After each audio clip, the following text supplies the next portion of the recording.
ascending room. Will it take us to the inner sanctum? It will definitely take care of the vertical part of our journey.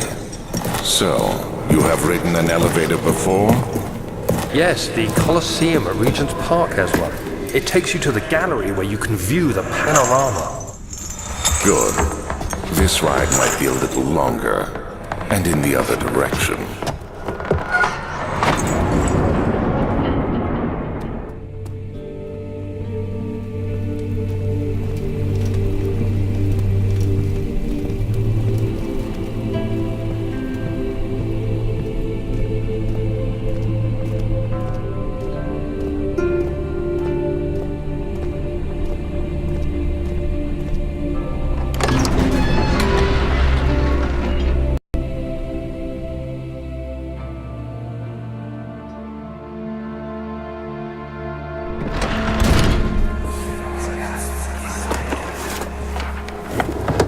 My journal is gone. What would they want with my journal?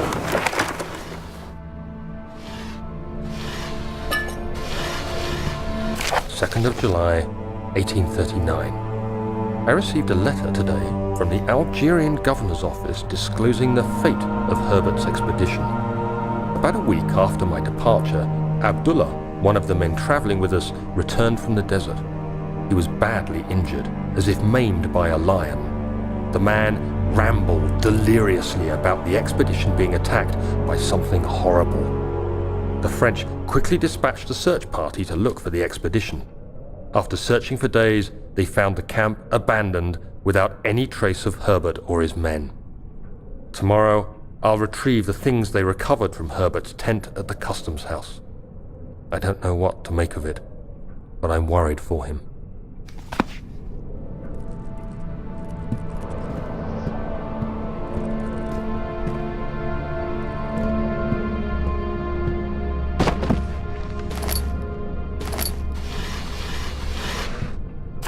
July 3rd, 1839. Today I picked up Herbert's things at the customs house.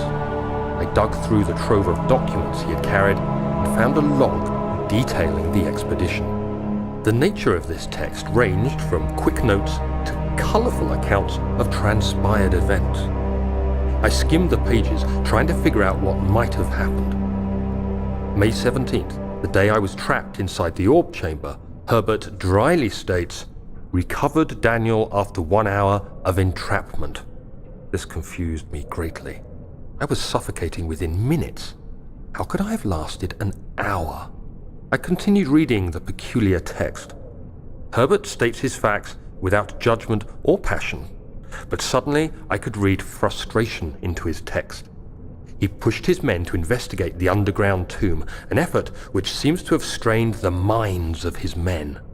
Madness spread through the ranks, and Herbert had to take some extreme measures to continue. He finally visits the chamber himself, where he retrieves the orb to the surface. His account confuses me greatly. If he has the orb, what are those pieces in my drawing room?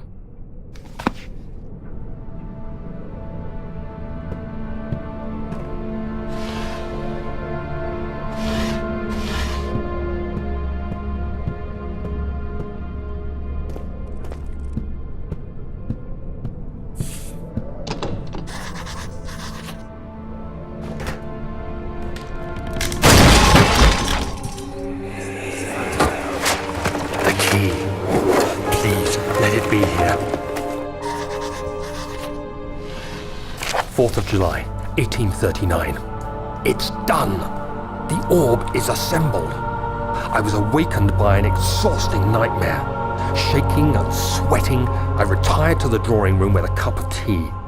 The relic pieces lay spread across the table as I'd left them, but somehow I knew how it was supposed to be. I fetched the tar, which I had prepared to fix the pieces together, and without fault I joined them, producing the orb I remembered so clearly. The tar proved unnecessary. It was pushed out from the joining pieces as they merged on their own, with no adhesive. The ancient stone relic now rests on my table. Its immaculate surface and perfect shape could have been molded by a factory.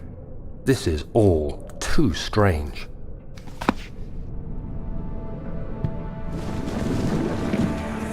Oh, thank God, there it is. I guess it is a good place to hide it then.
me go. I won't tell anyone, I swear.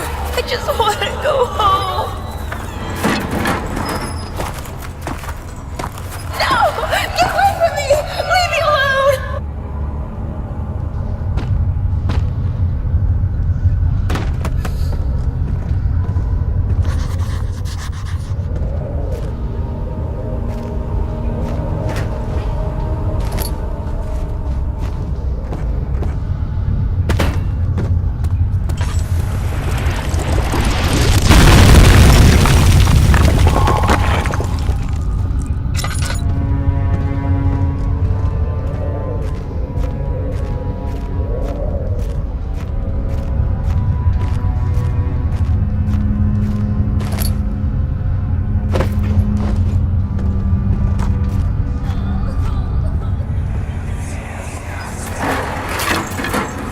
Why are you doing this?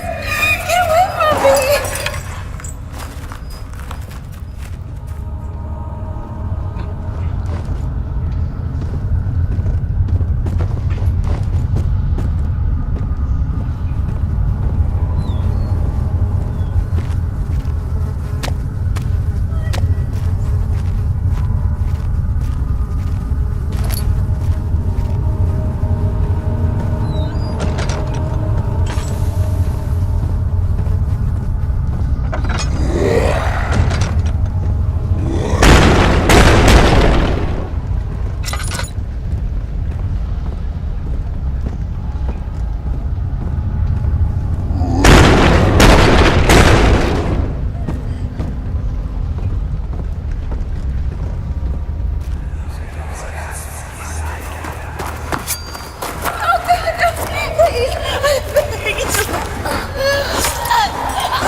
Don't forget your bag, Daniel.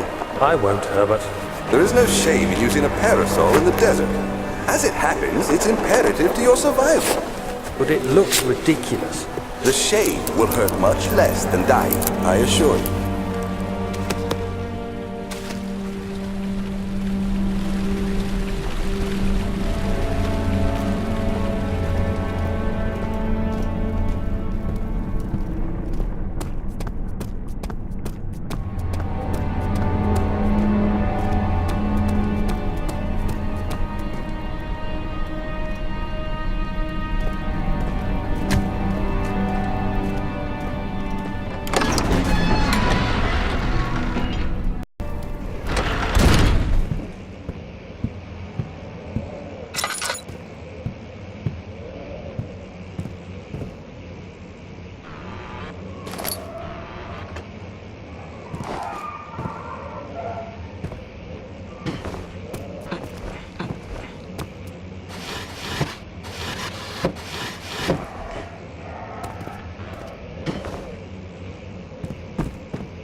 what you have to offer.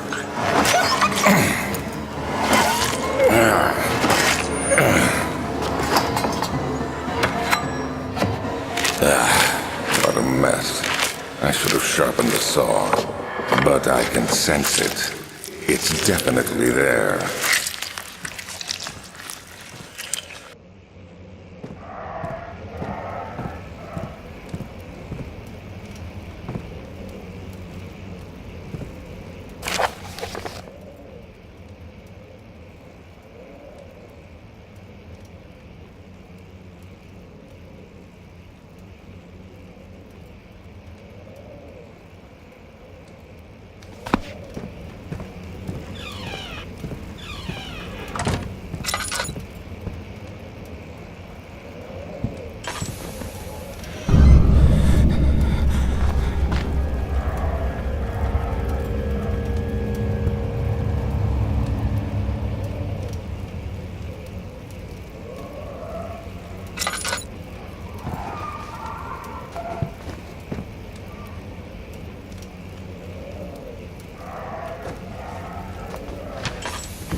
Closer, somehow.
July 1839. Today I went to the university looking for answers. I was able to sneak into Herbert's office and pick up an address book along with some relevant textbooks. Professor Taylor at the Faculty of History was very helpful, and I managed to approach the subject of the orbs. The most interesting aspect was the prevalent trace they had left in our culture. The mythic orbs may, in fact, have inspired the globus cruciger, which so many royal regalia holds to this day. In ancient times, the orbs were held by priests as a symbol of the sun and its power. As I was leaving, I overheard a disturbing conversation. Sir William Smith, the geologist, was killed last night. Less than a fortnight had passed since I'd asked for his expertise. I know it's silly, but I can't help feeling responsible somehow.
While rich in legend and hearsay, my knowledge is lack for the insight I crave. I've sent letters to many in Herbert's address book and received answers of varying importance. Today, I got one which differed greatly from the others. From a baron in Prussia. He said nothing about the quaint stories of priests in underground temples, and didn't even mention them. He simply wrote, "I know. I can protect you. Come to Brennenburg Castle. Signed, Alexander." What am I to make of this? Protect me from what? Is someone after me? I looked up Brennenburg and traced it to the Prussian woods near the Baltic Sea. While being the least informative letter I received, it causes me greatest distress and interest. As I write, my thoughts are drawn to my nightmares, in which a most disturbing sound calls to me. A sound defying description. A voice from the void. The last few weeks have been awful, with so many sleepless nights dreading a repeat of those horrid dreams. Tomorrow, I shall visit my physician, Dr. Tate, in hope that he can provide me with sedatives to help me sleep.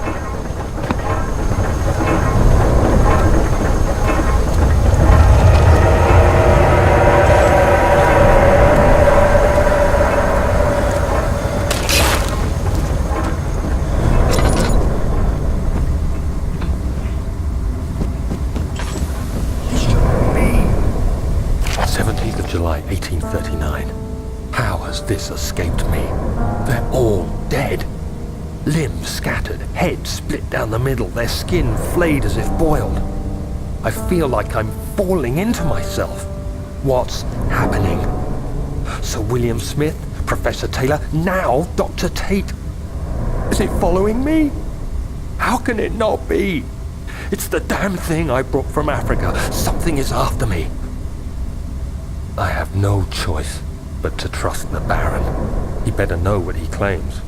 If he is wrong, I suspect he'll regret it as well.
This way. What was that? Forgive me, I should have warned you. One of my responsibilities as a Baron is that of a prison warden. This is where criminals are locked up. Like a dungeon? Very much so. Come, don't linger.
is she?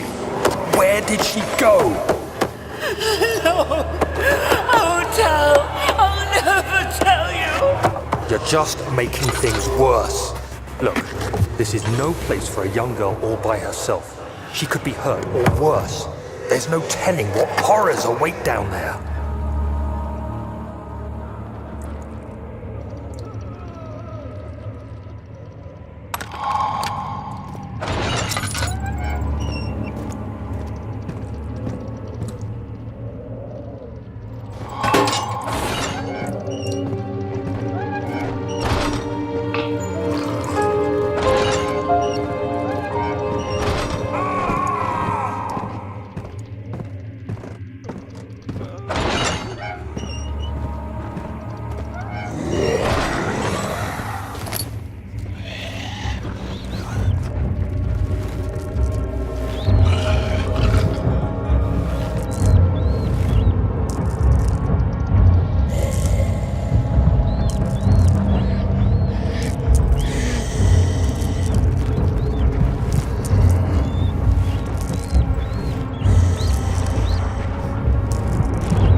You must go.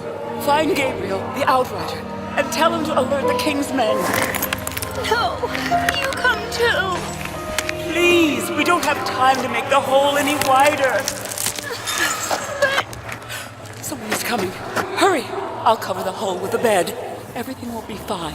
I promise you.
Second of August, 1839. I have arrived at the village of Altstadt.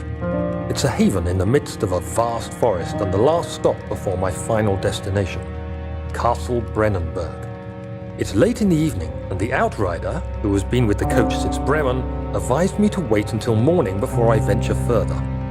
I've arranged for a bed at Der Müller, the village's only inn, and am now waiting for the sun to rise. I try to sleep, but as I close my eyes, I see the men who fell victim in London. My fear and shame forces me to witness the same scenes over and over. They are dead because of me.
1839. I feel like I have fled the world and all its worries. Brennenburg is a majestic creation perched upon a forest-clad hill with towers reaching well above even the highest pine trees. Following the winding road leading to the gates gives the impression of discovering something forgotten, as if journeying with Marco Polo to the hidden Xanadu. Alexander, the Baron, is a peculiar but gracious man. He seems well versed in worldly matters and is not at all as eccentric as I assumed. My room is exquisite, and I'm confident that no hotel for miles could even hope to match it. As the sun sets on Brennenburg, its fairy tale varnish turns to an eerie gloom. Alexander's strange servants are never far away. They are a quiet lot, and their behavior could only be described as skulking. Alexander seems pleased by my presence. As he puts it, it seems like I got here just in time.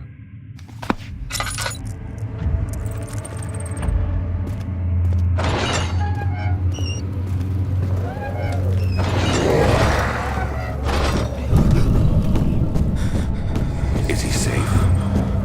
Well, it's for his own good.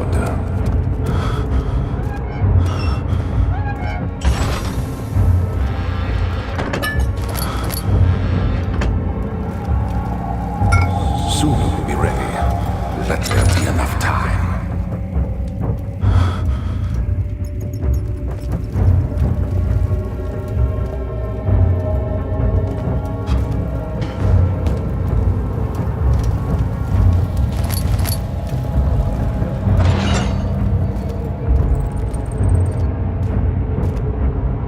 He escaped?